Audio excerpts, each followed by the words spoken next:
All right, what's going on, everybody? What's good? Come on in. We're going to have more fun than any person should be allowed to have. Hello. Miki, what's going on? I don't think I've seen you in a while. You said, what story? What have I missed? I'm not sure which one you're referring to yet. You gotta let me know. Ty Wheeler, nice to see you. How's everybody doing? It's Tuesday. Let me know you're live in the chat.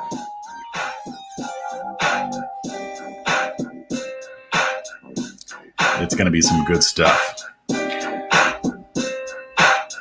David Lohman, what's good? Nice to see you. All right, I'm going to go ahead and get into this.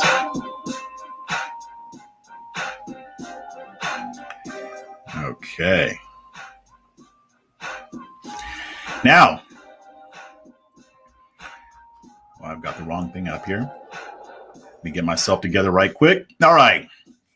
Thank you guys for coming. Thanks for watching yet another episode of A Fresh Perspective with Jeff Charles, where we prefer truth over narrative and principles over personality. Please like this video. That's going to help me with the algorithms. I need some more algorithmic love, so hit that like button. You know you love it. Also, if you haven't already, be sure to subscribe and hit that notification bell. That way you'll be updated whenever I go live or whenever I upload a video. And please share. Hit that share button. It only takes like 3 seconds. Hit that share button so that other people can join us. That all helps, and it's awesome. Now, if you want to support my work, you can join my online community at afreshperspective.locals.com.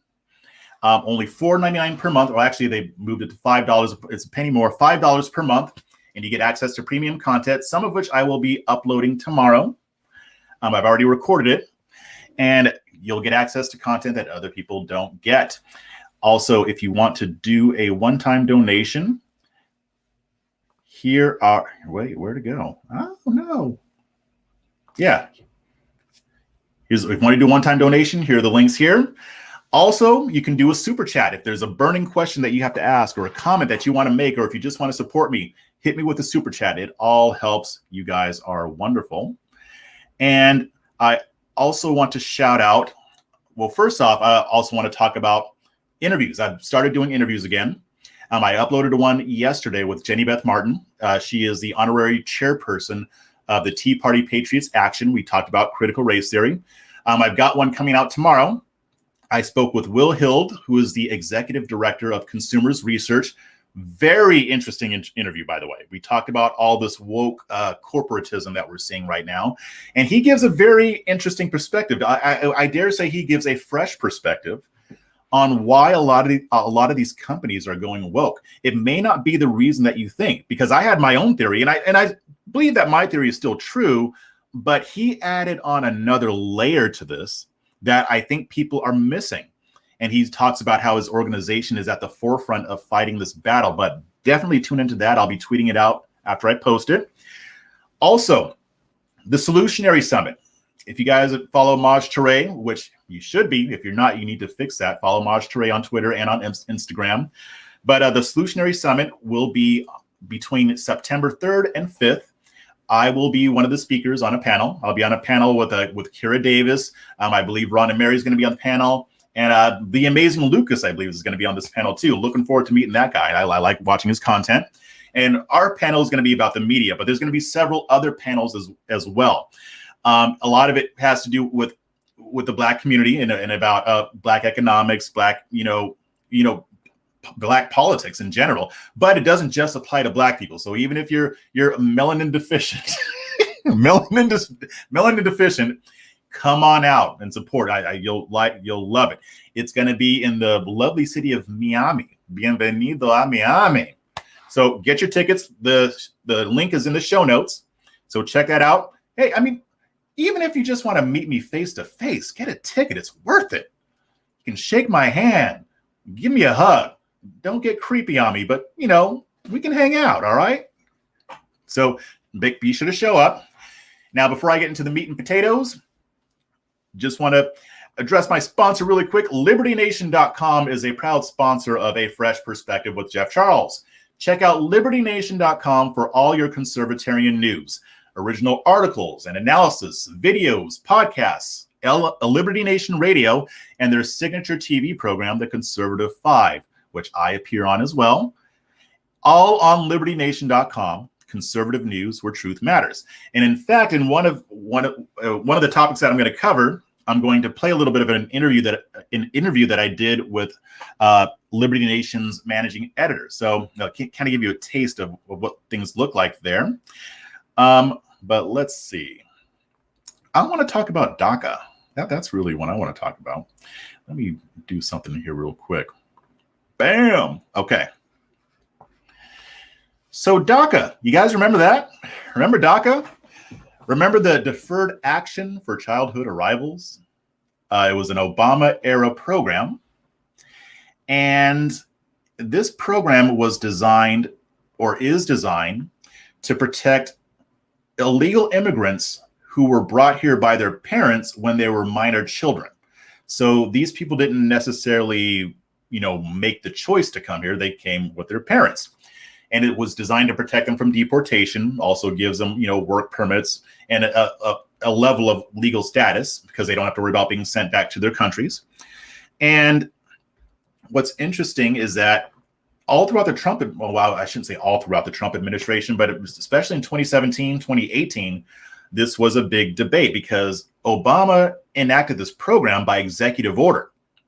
Which is unconstitutional. There was no law passed by Congress that enabled him to do that. So President Trump rescinded it when he was in office. And a lot of people were like, he's racist. He's so xenophobic. That's why he rescinded DACA. No, that wasn't really the reason why. It's because it was unconstitutional. And the thinking was that this would force Congress to actually come up with a piece of legislation that would enshrine DACA into law. Here's the thing, DACA is a very popular program. The majority of Republicans favor DACA. They favor some type of legal status, whether, and it varies. Some people just think that they should just have permanent legal status. Others think that they should be given a pathway to citizenship or what have you. Nobody wants to deport these people. I mean, some do, but it's not. The number is so low that it's not really going to matter. Eventually this might become a thing, but it recently became, the debate over DACA recently came back into the spotlight after a federal judge in Texas ruled that it was unconstitutional. Now, his ruling did not end the program. What it did is it's kind of paused it. So they can't accept new applicants for this program until it's worked out. And so the people who are already covered by DACA recipients, they're fine. But the people who aren't a part of the program are in limbo. And that's something that a lot of people have been complaining about, rightly so, because there's no reason why Congress shouldn't have been able to come up with some type of solution by now. Again, it was Obama that put this into effect. So it's been, over a decade. Maybe not over a decade, but still a long time. It's been years, and it should have been dealt with. Now I'm going to play part of the interview that I did with Mark Angelides, who happens to be my favorite British person next to James Bond. He's cooler than James Bond. I'll give him that. And we talked about this. He wrote an article about it and basically gave me the rundown of what happened. So, it won't be too long of a clip, but I just want you guys to have a good idea of why it's back on the stage right now. So let's pull this up. Bam, bam, come on. There we go. I haven't done this in a while. Okay, here we go. Let me know if you have trouble hearing it. You shouldn't though. Sure. So there's a U.S. District Judge, Judge Hannon. He ruled that the Deferred Action for Childhood Arrivals program was basically illegal, as in it violated the Administrative Procedures Act. And this is what happens, of course, when you legislate with just a pen and a phone. So he issued a permanent injunction vacating the memo that created DACA in the first place. So what that means in practice, because the judge does favor the program, or at least the opportunities the program affords. There's an echo. I hate it when that happens. Let me see if I can fix it really quick. Oh, no, I got it. Let me just roll it back really quick. I can fix it right now. My bad. I forgot to mute my mic. I think that's what's going on. Sure. So there's a U.S. district judge, Judge Hannon. He ruled that the Deferred Action for Childhood Arrivals program was basically illegal, as in it violated the Administrative Procedures Act. And this is what happens, of course, when you legislate with just a pen and a phone. So he issued a permanent injunction vacating the memo that created Daca in the first place. So what that means in practice, because the judge does favor the program, or at least the opportunities the program affords. It's that Daca recipients, they can still work and they can still renew their position under Daca. But until Congress gets it all fixed up properly, no new applications can go ahead. Okay, right. Okay. So there have been several polls over the past few years that revealed that DACA as a program is pretty popular among Republicans or Democrats, regardless of what one thinks of the constitutionality of how it was implemented. It's still clear that nobody wants to deport these individuals. So in light of this, why do you think it has taken Congress so long to even addressing this? So I think this comes down to two major factors. The first being that it's a great political football. It's like a ping pong match going back and forth, with each party claiming that the other party is against dreamers and they're the party of dreamers. But none of them are willing to really do the legislative legwork necessary in reaching across the aisle. It's almost better for the DC folks, politically at least, to have this hanging over everybody's heads each time an election comes around. And I think the second reason is that it so rarely gets pitched by lawmakers as a narrow individual piece of legislation. For example, and I guess this is mostly on the Democrats' side, I'd say almost entirely. They say they want to protect the dreamers, but then they try to pile on all sorts of other immigration provisions and reforms that are basically just their pet projects, their wish list, like amnesty, increased numbers, things like this. And so although both sides want to resolve DACA, with all this political pork being added, it's just not going to get the support that it needs to pass.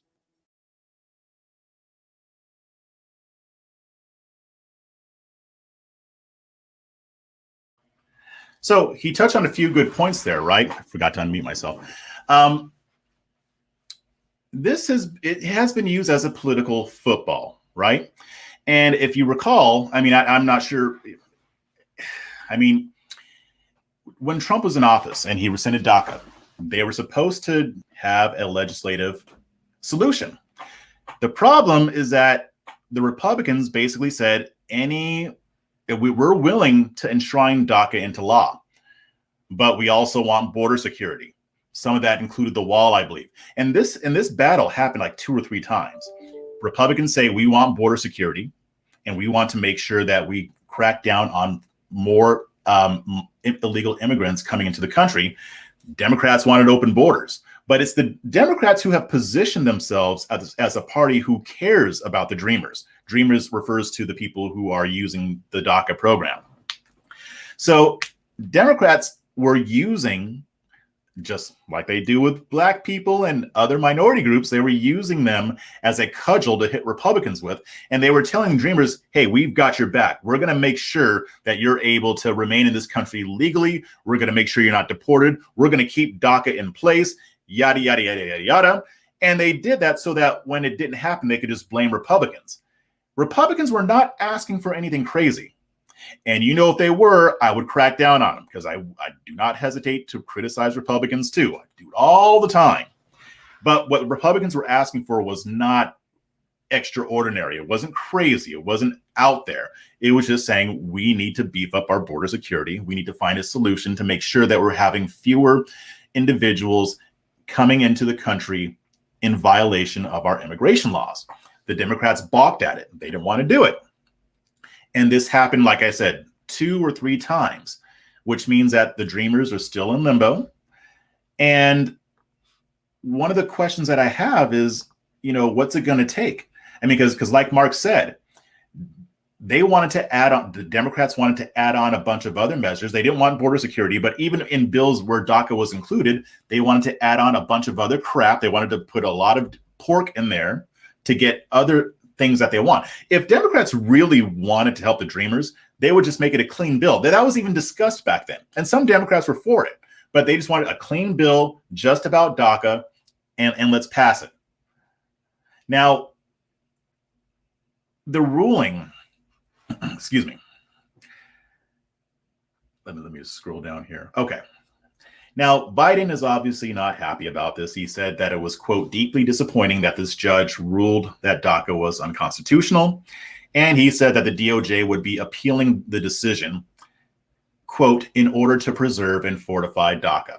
I don't think it's going to work, guys. I mean, maybe if they get a liberal judge, but from what I'm hearing, the appeal is going to go to a court that it does lean more conservative.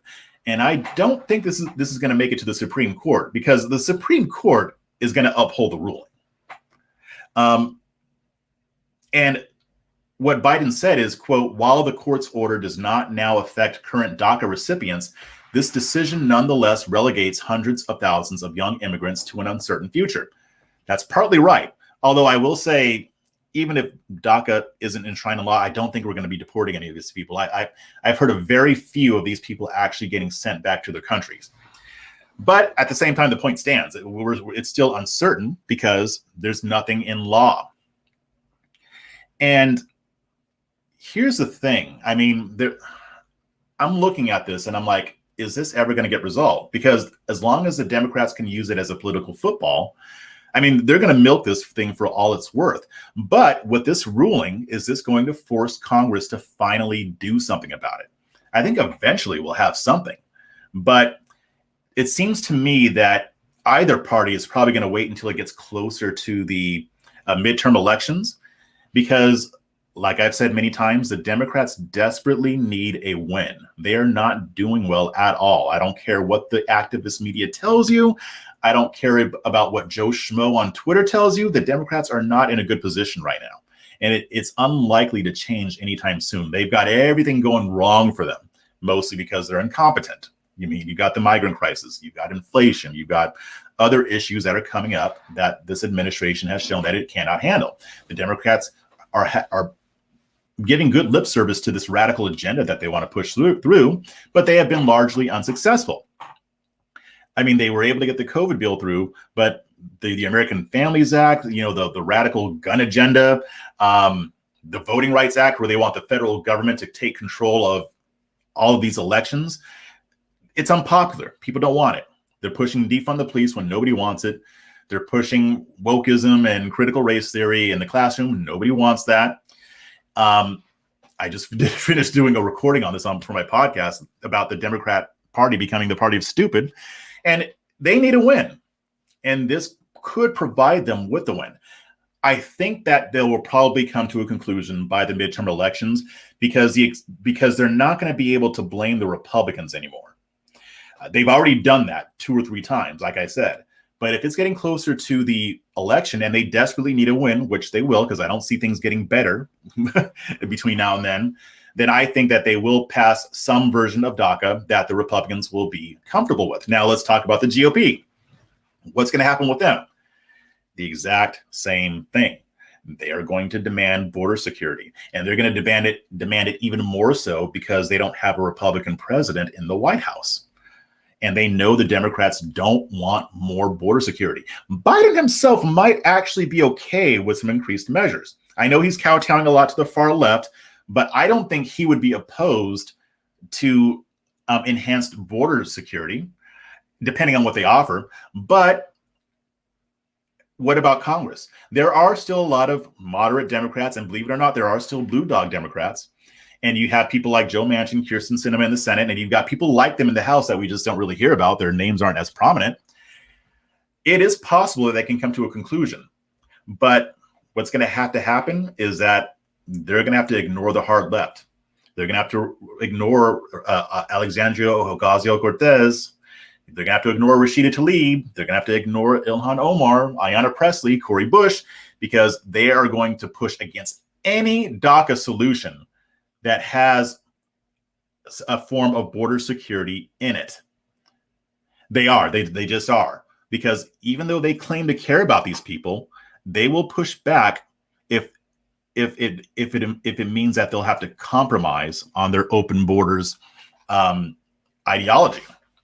So it'll be very interesting to see how that battle shapes up. I mean, when I was talking to Mark, he said he thinks that eventually it will be.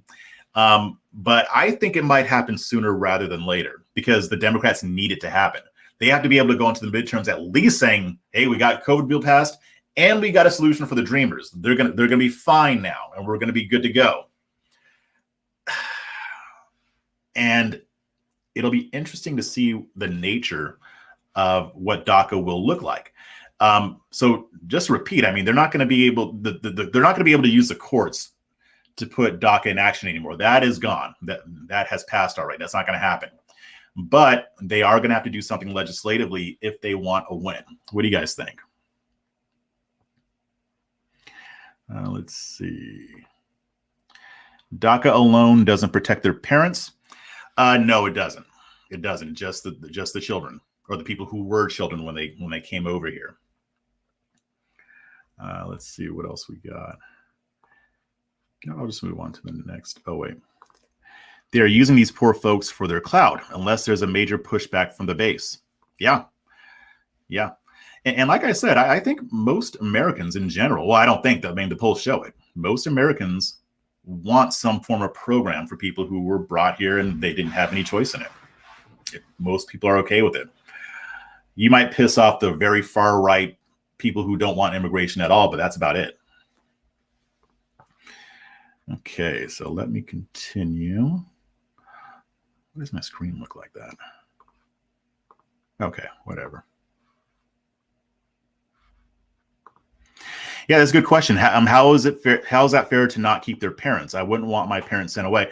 I get it, but I guess the thinking is, I mean, your parents made a decision to the law, and here's where I stand. I mean, I would be willing to consider something for their parents, but only if, and I've said this before, I'm not actually, if I were in Congress, I wouldn't even be willing to entertain a solution for the over 11 million illegals living in this country until there were Border Patrol measures that were made into law and actually implemented by the executive branch. Once that happens, then fine, we can talk about what to do with the people who are already here. Because that way, I know that the number of people who are going to come over after is going to be far less than it was in the past. You'll never eliminate it completely. Everybody knows that. But I'm open to that. And honestly, I think most conservatives would be. Because there's no way we're going to deport everybody. I mean, anybody who's telling you, yeah, we can just round them up and deport them all, they're selling you a pipe dream. All right. It's not going to happen. And at this point, there isn't the political will for that to happen. We can talk a big game, but nobody wants to see scores of people being sent back to the countries after they've been here for 20 years, even if we know they broke the law. I mean, you're just not going to get that. So might as well come up with some type of solution. I don't know about citizenship. I don't think I'd be, because they did break the law. So unless they had to go through some types of hoops, I wouldn't be willing to do that. But some type of legal status, I'm open to it only after we put measures into place. And yes, that does include mandatory e-verify, by the way, and other factors that entice people to come here. So that's my spiel on that. Let me continue. Got to talk about, oh, wait a minute. Got to talk about, oh, Freedom Phone. Yeah, I don't know if you guys read my article on this, but I'm sure you guys have seen the Freedom Phone. And I want to save people from wasting their money on crap that isn't going to work for them and doesn't do what it says it's going to do. So this phone is, so we're all talking about privacy and censorship. You know, we've been talking about big tech and social media, all of that for years now, since it became apparent that big tech is trying to tamp down on conservative voices. They're trying to suppress conservative content. Last week, we saw how the Biden administration was pressuring Facebook and other social media companies to step up their censorship efforts, especially when it comes to information about COVID-19 and the vaccine. We saw that the DNC is looking to pressure companies to target text messages that are sent out by companies, like bulk text messages that they believe contain misinformation about the coronavirus. So these fears are founded. I mean, they're valid. And this guy, Eric Finman, claims to have a solution. And I'm going to play you his advertisement right now. It's going to be great. Hold on. Oh, my computer wants to go slow. I can't wait until my computer comes back. I'm using a different one right now, and I'm not a fan of it. So let's pull it up here.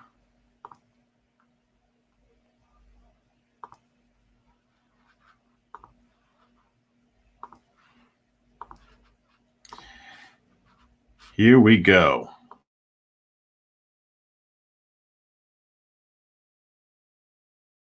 Overlords are violating your privacy. Name one time in history where the people who banned books, media, and opinions were the good guys. Hi, I'm Eric. I'm the world's youngest Bitcoin millionaire. I made it in Silicon Valley, and I've accomplished a lot in my life already. But now, I'm leaving big tech to fight for free speech.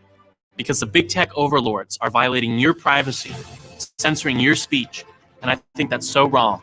That's why I created the Freedom Phone, and its uncensorable app store.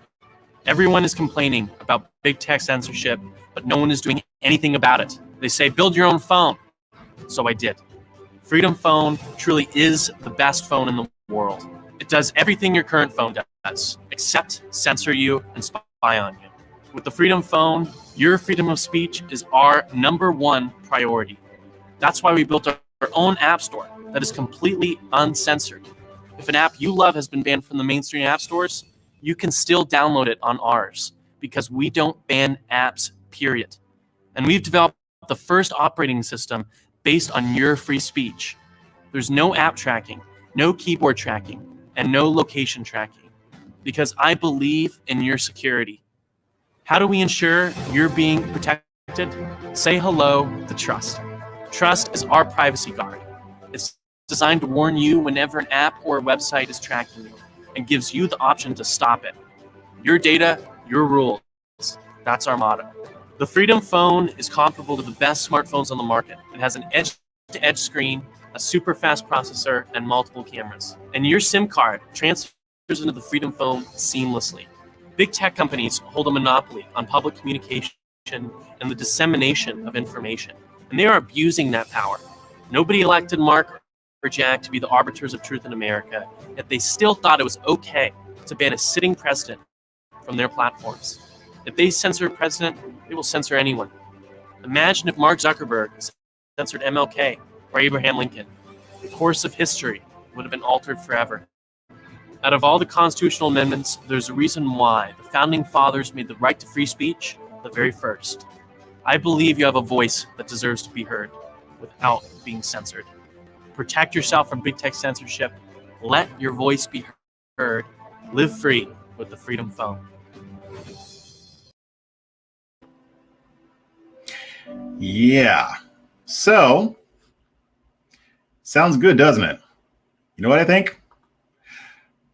Have yourself a merry little Griftmas. So, there's some issues here. And by the way, if you want to buy the phone, then buy the phone. But I'm just going to give you the information. I would not advise any of my relatives to buy this phone. I don't think it's going to do what it's supposed to do. But before I get into that,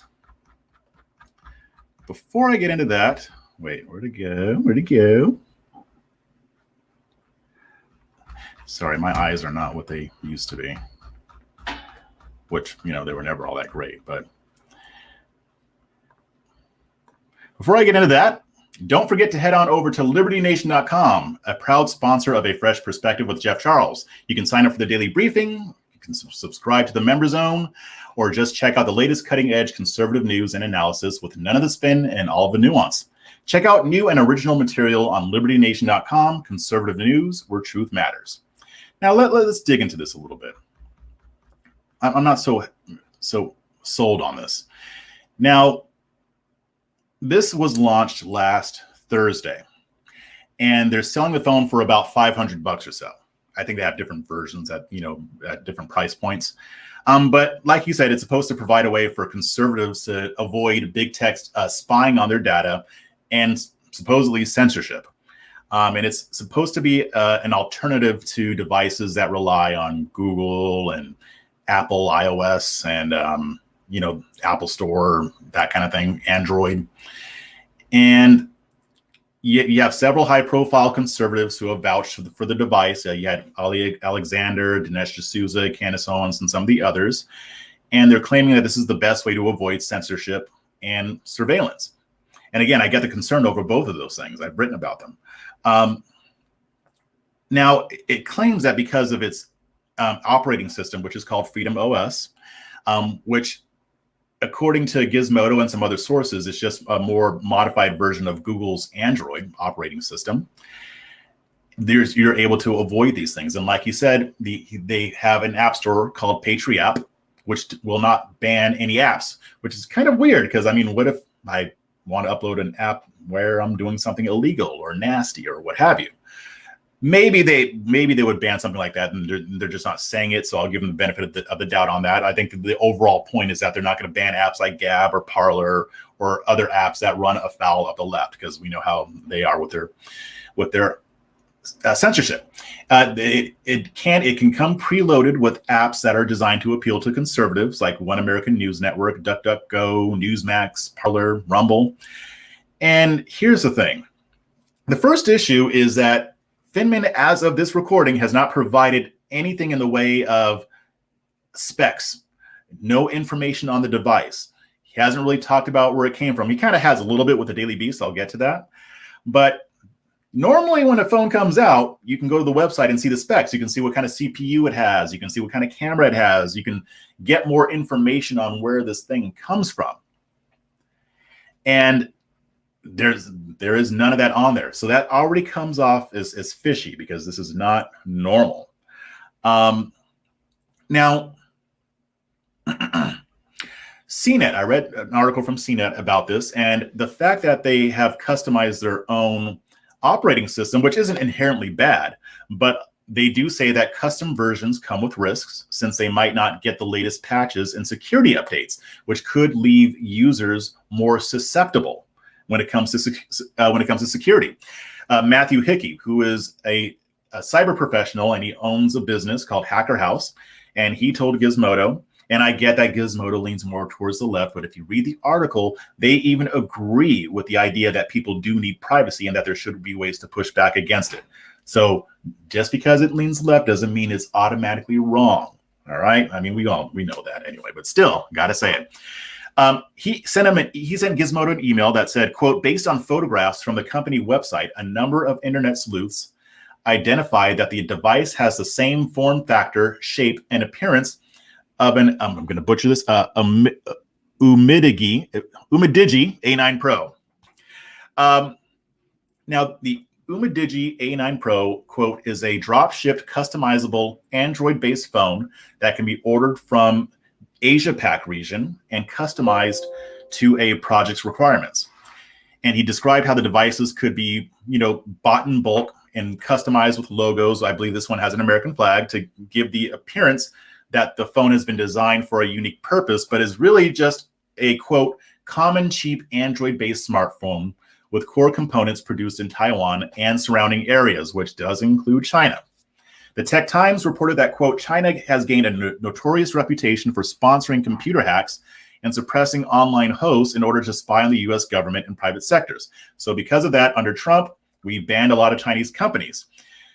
Now Finman, the entrepreneur there, he said that the phone was manufactured in Hong Kong, but the company's website, which he did confirm that it was Umidigi, whose name I'm messing up again, it was one of their phones, but it actually comes from Shenzhen region in China, which is next to Hong Kong, but not in Hong Kong. So technically, it is still China.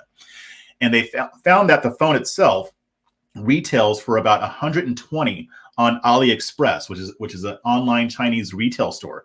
Again, selling it for $500.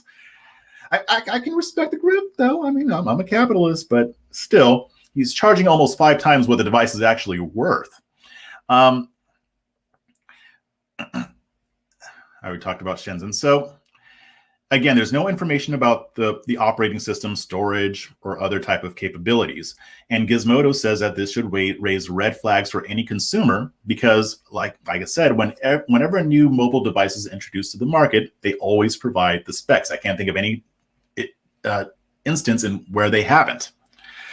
The CPU that is developed for the Freedom Phone was developed by a Taiwanese company called MediaTek. So they created the CPU, and this company is, quote, popular in low-end Android-based devices. So here's the other part of it here. There's already issues as far as security goes. I wouldn't want to take the risk. I mean, it's one thing if you're actually paying like $100 or $150, then you might want to take that risk. I get that. But spending $500 on something that could easily have security issues, not a good idea. The cyber professional that I quoted earlier, he talked about MediaTek and he said, quote, they make phones specifically to permit high customization. And as such, many of the vendors own software that can be used to manipulate the devices, which is why such hardware is popular in countries like North Korea, as often the security enabled by a user can simply be circumvented by a state operative. And Gizmodo also acknowledged that if you're concerned about privacy, there are better ways. And that'll be in the article that I wrote. I won't bore you with all the details, but I mean, some people have used the Pine phone, which is Linux-based.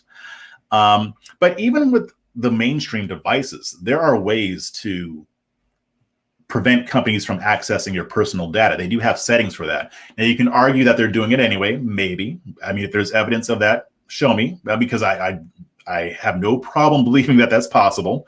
But still, there are other ways that might be more reputable and more reliable, but also the claims that it makes. I mean, it references Donald Trump being banned and talks about how this avoids censorship. Having a different phone does not help you avoid censorship. If you get Twitter on a Freedom Phone and Twitter wants to ban you, they will. This does nothing for censorship. And, excuse me. And to me, it just doesn't appear that this phone is worth the $500. Again, it'd be one thing if he was selling it for 150, maybe even 200. It'd still be kind of shady, but at the same time, you're not out as much money as you would if you're spending $500 on this. So to me, it is a grift. He is playing on the on the fears that conservatives have. I wouldn't recommend getting it. Again, that's your prerogative. But I mean, I wrote the article. I had people thanking me in the comments. It's one of those rare times where people actually are happy about something that I wrote on Red State. But yeah, I mean, I wouldn't want to get something like this because it doesn't seem to make sense. It doesn't seem like it'll do what it says it'll do. And it seems like there might be better ways. What do you guys think? Am I being too hard on them? Let's see. Arnold, ain't no freedom in the Freedom Phone. Let's see.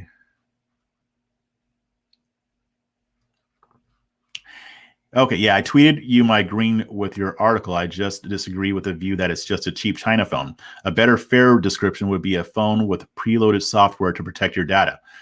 You know, and I would actually agree with that if they weren't charging so much for it. Again, people can spend their money on what they want, but the phone is not worth nearly what they're selling it for. And again, it's not going to do what they claim it's going to do. What else we got? Oh my gosh. Guy looked like Mark McGrath and Nick Carter had a love child. See, now that's just mean. That's mean. Let's see.